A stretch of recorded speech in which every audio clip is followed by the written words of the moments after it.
Hey guys, welcome to the Max. Today's gonna be a great video. We're gonna be talking about 3 superfoods that you need to be stockpiling right now. You can grow these. We grow these right on farm. Say you can't grow them, which you can grow them in a pretty tight little spot. But say you can't grow them, you need to be buying them. Here the roosters, they're going crazy. You can be buying them also at any store. But let's talk about the benefits of these 3 superfoods that you need to have in your prepper's pantry that could possibly be some of the best foods that could save your life. Let's talk about those today, and it starts right now.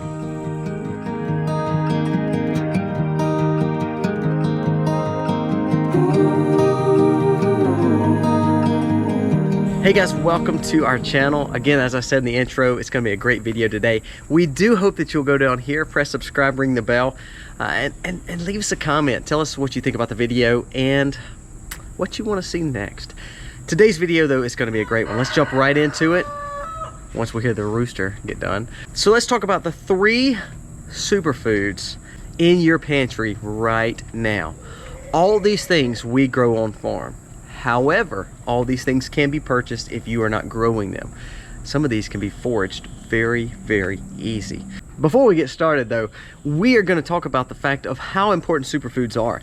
Now we have got several videos talking about what you need in your prepper's pantry, from your typical rice and beans, ramen noodles, and all that good stuff. We've even talked about some of the fats and oils. Those videos, we'll link both of those in the pins below. You need to check those out. But when it comes to superfoods, this is just a part 1 because we're going to have several more on herbs, on superfoods coming up in the next few weeks. But the benefit of superfoods is it becomes additives. It becomes supplemental to what you're eating. It becomes what can enrich your body, make sure you're getting everything you need as in nutrients and minerals. When we talk about a SHTF kind of situation or a crappy situation that we're in or a survival situation that we're in, it really needs to come down to the fact that you're going to eat what you can no matter what. Some of those things may not be the best for our health. Some of those things may not be giving us all our nutrients that we're needing. So I'm going to show you how to stockpile these 3 superfoods that could pretty much take care of you no matter what you're eating. This can give you all the nutrients and minerals that you need. So let's start right now. Number 1.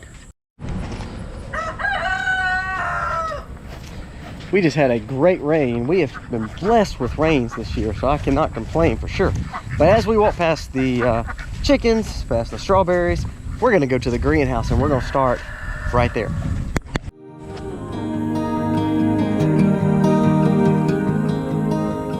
As you can see behind me, right next to the chicken coop, these gorgeous elderberry. This is number 1.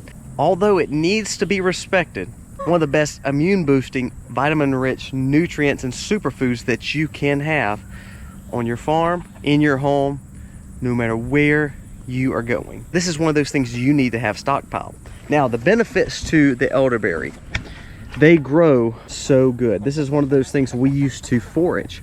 All of this behind me that you see that are literally probably 10 to 15 foot up on some of them and 7 to 10 foot on the other ones on the other side over here. All those were done by cuttings. Now we are taking cuttings of ones we found in the woods in our area that we foraged, that Misty has videos on, and again we will link some of those videos for you to see how to identify elderberry in your woods. Now you can order elderberry seed, there's nothing wrong with that, and you can order elderberry cuttings, but ultimately it is something you need on farm. Now let's talk about why we believe they are a superfood and why we believe you need them, and also how we make those elderberries edible, because in their state right now they are not edible for you. So let's go through that right now. You saw them in the fresh form right on the elderberry trees, or the elder trees, the berries that are made from it. Now elderberry is not actually good for you to ingest in a raw form like you would a blueberry or a strawberry or a raspberry or blackberry. You can find them in nature, but I'd cautiously say they are good for you, but not in a raw edible form. They need, and actually we don't even eat elderberry. It's all about simmering and boiling and making a syrup, or making a medicinal or herbal medicine with the elderberry. So let's talk about first the benefits of elderberry. We'll talk about how we harvest those and what we do with them and how we put them up for years, really indefinitely, that they're good forever. So elderberry is used as an immune booster. It's very rich in vitamins such as vitamin C, vitamin A. It's a decongestant. It also is antibacterial. So our goal is we want to make sure that we are taking our immune level to the very utmost. For instance, during a lot of seasons, especially the last 2 years, elderberry has been a typical regimen that we have used for us and for our kids. Now, we do not treat our kids under 1 because the syrup that we're making, we do make with raw honey. It's part of the elderberry syrup remedy that we make, or the herbal medicine that we make, or the syrup that we make. We will link the elderberry video below as well. You need to check that out because Misty does a phenomenal job of making our elderberry syrup. It's high in fiber. It helps eliminate constipation. As we talked about it, if we are having this as a normal staple in our diets may have changed based on the world that we live in and how our foods may have changed because we're now in a survival prep situation. Having elderberry syrup or having some kind of elderberry tincture or elderberry tea, however you want to call it, you are now helping your system, of course, with immunity, but ultimately you're helping with digestive health because of the fiber that's in elderberries that naturally comes out into the syrup. It aids in urinary tract infections. And in any situation, even if you're not in a survival situation, by having this part of your diet, having this on your prepper's pantry, having it as a regimen per week. We do this actually probably once a day, especially when we get into cold and flu season. It really inhibits. We really don't get a lot of sickness here at our home. And I'm not saying that we contribute all that to what we eat or what we drink. We also try to stay away from people that are sick. But when we get sick, this is our go-to. We're going to go to elderberry syrup. We're going to start taking it and dosing it, making sure that every one of us is getting a good teaspoon of it. And we do that usually twice a day. I know people make jellies and things like that out of it. I don't know if boiling it down and putting a lot of sugar in it actually takes and helps with the medicine part of it. But I would challenge you to start looking into elderberry syrup and how it can be a great regimen for you and your family. Now, how do we store elderberry? All 3 of these items that we're going to be talking about today have pretty much been stored the same way, but I'm going to talk about the elderberry first. So we're in our greenhouse, but this goes in our pantry. We'll show you our pantry in just a second. If you want more pantry videos or herbal videos, let us know. We're in our greenhouse. We have got stuff growing everywhere. There's a purpose for growing, not just to have for therapy or not just to eat these beautiful tomatoes that we're growing.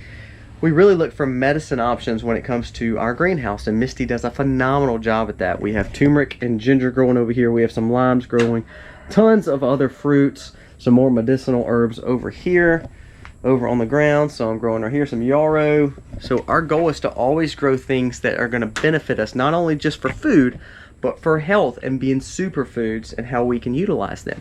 Now, how do we store them? That elderberry tree, if we left those elderberries or those berries on that elder tree, they're going to be picked off by the birds and, of course, fall and die.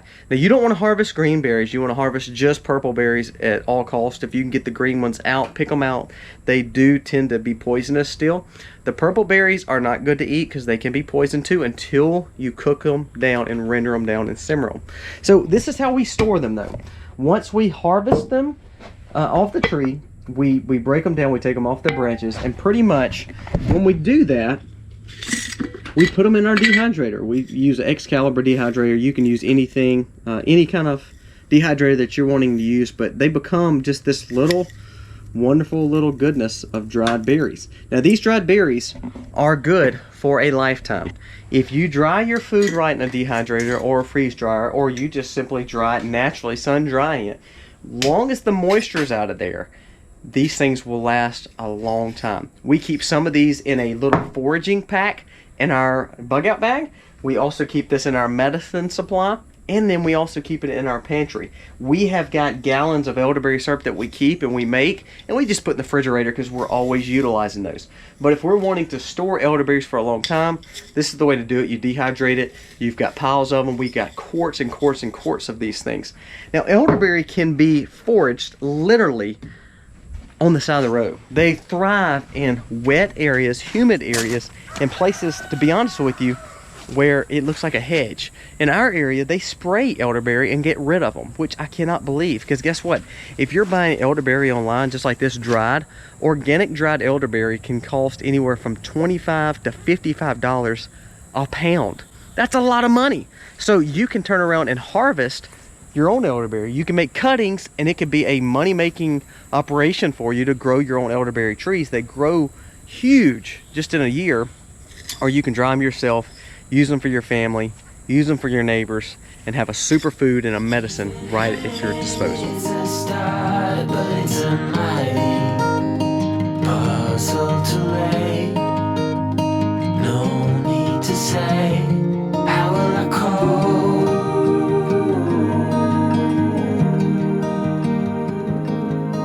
So number 2 is going to be kale. We're in the major part of summer, so we're not growing kale right now. So our problem with kale was, and you know, if you eat kale, or you know it's a good superfood for you, there's only so much kale you can eat. We mix ours with lettuce and we mix ours with greens. We enjoy it. However, I don't think I can eat kale every meal. So what we started doing with kale, and then we'll talk about the benefits of it, but kale is a superfood. We powder it, we dehydrate it in the dehydrator. And you see that powder? Well, guess what? My kids are not the biggest kale eaters either. So they eat some fresh kale, and we do every fall, every winter, and early spring when it's growing real prolific here. But guess what? It comes to a point where they're like, I just don't want kale anymore. So we've learned to dehydrate it, put it in a processor and a pulverizer after that, like a little coffee grinder, and make this wonderful kale powder. What they don't know don't hurt them. So kale, as good as it is, and we're going to talk about the benefits of kale, but we take this and we put it in smoothies. We put it in eggs. We've put it in macaroni and cheese for the kids. We've put it in our meats when we're marinating, and also when we're grilling and cooking those meats. This is an easy way to take in a superfood that's packed full of nutrients and minerals and put it all over and in your diet. And it's, again, because we dehydrated it just like the elderberry, it's good forever. You are now taking a superfood that you can only usually grow in the cooler seasons. And in Mississippi, we're in Zone 8B, so kale can't grow here. It bolts pretty quickly after March. So after March, from March to about October, we just can't grow it prolifically. We started in October, but after October comes, we grow it, and it's prolific. So what we've learned to do is we've got now kale that lasts a lifetime, and it lasts us through the summer season to make sure that we're getting all the nutrients and minerals and vitamins we need that is found right here in this superfood. Benefits of kale. We raise our own cows, we raise our own beef, we raise all our own vegetables. We've talked about that. You've seen other videos on that.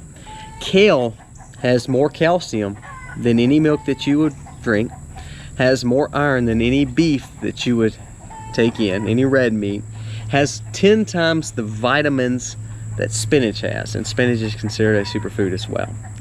It has more calcium, more iron, and more nutrients than some of the top foods that we put in our bodies each and every day. It's low calorie, so it doesn't hurt your waistline. It's got antioxidant just like the elderberries. It's low carb, high with vitamin A, vitamin C, vitamin K, good for your skin, your eyes, weight loss. It helps with weight loss. This is part of my regimen that I'm using just about every day, especially in our smoothies. Lowers cholesterol.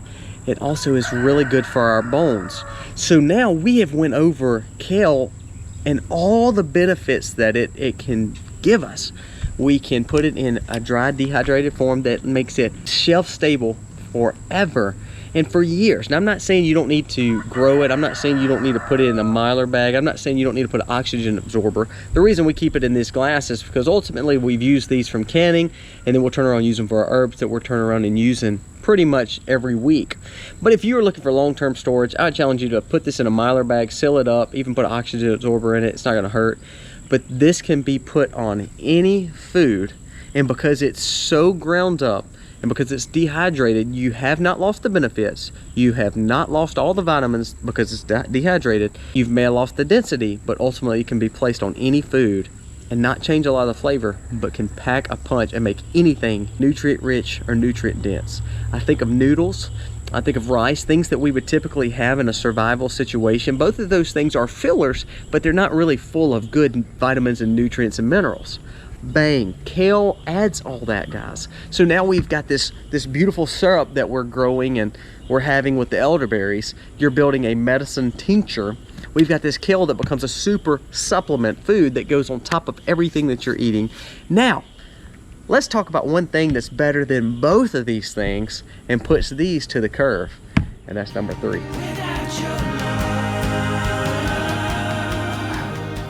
Right to the side of the greenhouse is this gorgeous, gorgeous tree. We grow several of these, and we grow them in the smallest of buckets. Now, the reason we grow ours in buckets is because when it gets cold, we don't want to lose them, so we can put them in a greenhouse or we can cover them. Now, if they die back, that's okay, because they can be perennial, they can come back. Does anybody know what this is? Comment below before I tell the answer. What is it? So I'm gonna take them off. These you can eat raw. These leaves are very good. It reminds you of a spicy green. But what is this? In some cultures, it's called the miracle tree. The miracle tree. That's a big name. So what's so valuable about this moringa tree and these moringa leaves that we have here on our farm? This beautiful, edible, tropical tree does great in the warmer climates. If you're growing it in the colder climates, that's okay. You probably need to keep it in a warm place, a humid place. We really keep ours outside, and then we'll move them in the greenhouse as it gets colder in the deep winter. But what we're doing, again, we're doing the same thing that we've done with kale and elderberry. We'll take it, we'll come over here, and when these things start really putting off, we'll take these leaves, take them off, eat them fresh in a salad. They are a little bitter. They remind you of a spicy green.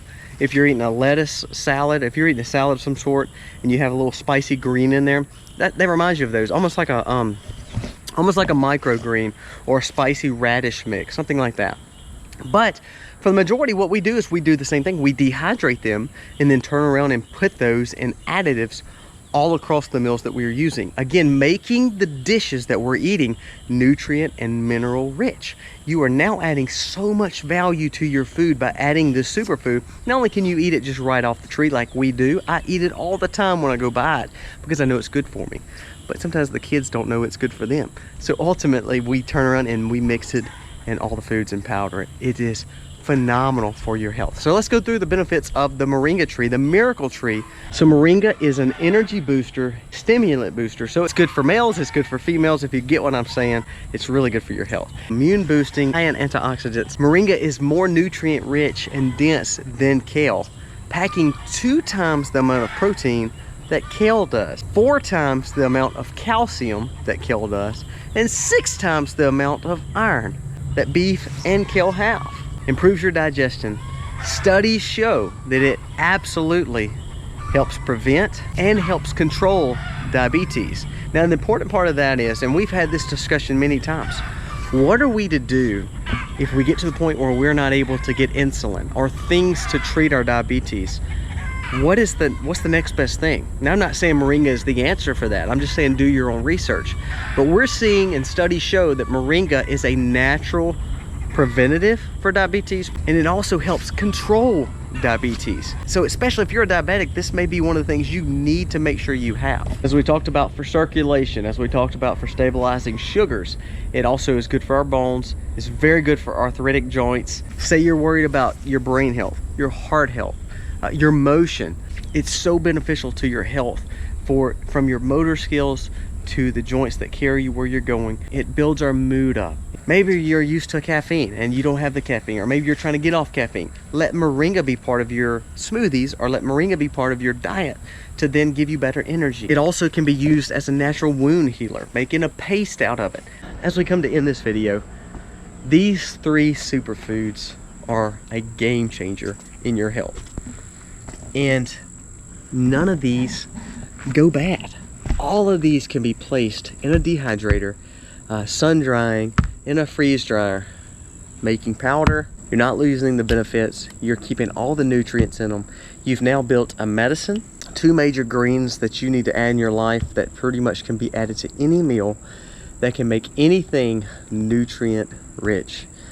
If your kids like pizza, put some of this on it. If your kids like macaroni, put some of this on it. Maybe it's just too strong for you.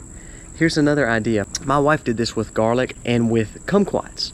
Take this, buy the little capsules, the little vegetable capsules off Amazon. We'll link those below. Fill little capsules up. You can put this in little capsules and you can ingest those. So you've got an organic little veggie capsule and you're putting kale in it. And my wife takes kumquats and garlic just about every day. This is another thing you can do. You can put kale and moringa in the capsules, and then you can turn around and take them as a normal daily vitamin, a multivitamin. You need to make sure you are taking care of your health when sometimes you're not able to eat the best. In our situation, in our world, sometimes you're living on a crappy diet. Well, this can make your crappy diet a whole lot better and help you with your sugar, diabetes, heart health, circulation, weight loss, and overall, it allows you to be here for your family. Guys, hope you enjoyed this video. If you have any questions about any of these, let us know.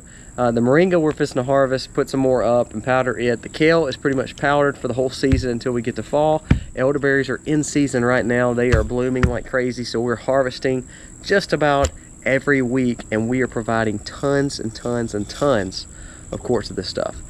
You can find these, and we have some videos about how to identify these. We have videos on how to make the syrups, but you are saving a ton of money by harvesting your own. If you're having to buy those, you know, buy organic form. You're buying them for you're paying a pretty good bit, but it needs to be part of your diet. Learn to find them, learn to forage for them, and that way you can put them in your diet. Kale is something everybody can grow. It's very easy to grow. You need to be growing it in your cool crops. Make sure you're growing it as cool crops, even if you're not eating it fresh. That way you can dehydrate it and put it up for the year. Moringa, it does grow better in the warmer climates. You can grow it indoors. Make sure it has sun. Moringa is very native to a lot of Florida climates. Even in South Mississippi, we grow it, and pretty much there's been a few years that we've been able to leave it out. But for the most part, just so we don't lose it, we put it in our greenhouse and make sure it's kept away from the frost. And that way we have these trees growing all the time to make sure we are having all the benefits and all the minerals, all the nutrients, all the value of this food that we are trying to take into our body that can be beneficial to us. Guys, thank you so much for watching. God bless. Happy homesteading.